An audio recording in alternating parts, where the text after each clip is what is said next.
that's working.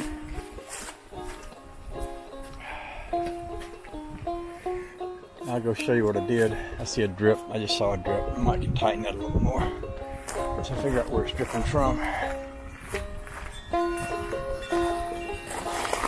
So I couldn't get this clamp up over that wide part, and that's dripping from where? It's dripping from the clamp, so I can tighten that. The reason I went through all this trouble was because this pipe won't freeze and bust like a water hose will.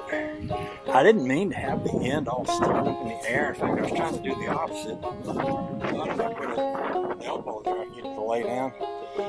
Years ago, when I was putting in some black PVC pipe down in the ground up in Maine, I was working with a real plumber, and he said, this stuff's got awful memory. And it took me a while. I didn't know what that meant, and then it occurred to me after a bit that he means that it remembers being rolled up and it doesn't want to forget it.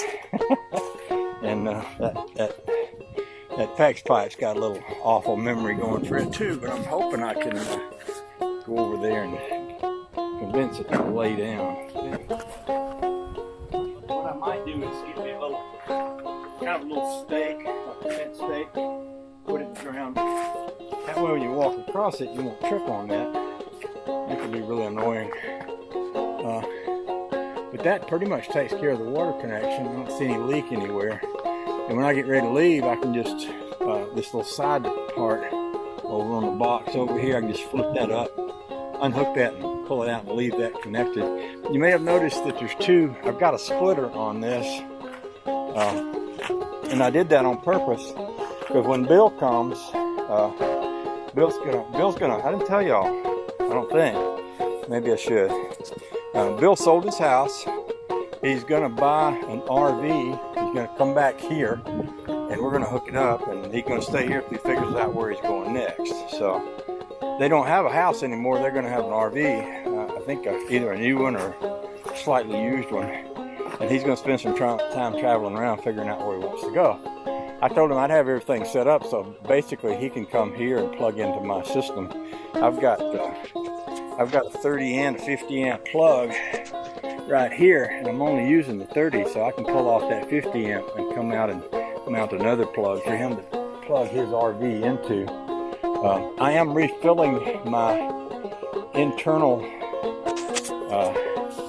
water supply. I drained it before we left, and Honey Baby mentioned, well, if the pipes freeze, we wouldn't have any water if that was empty. And at first I thought, y'all can't see it, can you?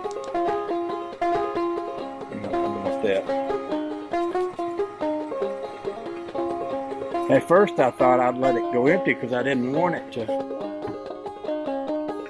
freeze, but then I thought, well, it's going to be more likely to freeze if it's empty. If it's got some water in there, it would take quite a lot to freeze all that water. And also, if my theory is right, with this closed, it's insulated and there's light right up in there.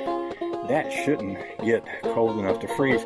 The other thing about it is, here in Georgia, if it gets down to like 18 or 20, it'll probably only be there for an hour or two, and then the temperature will go back up. It's not like in Maine where it can be, 15 degrees for a month, and everything is more prone to freeze that way. So what I'm going to do next is insulate that piece that I just did there. I'm going to insulate this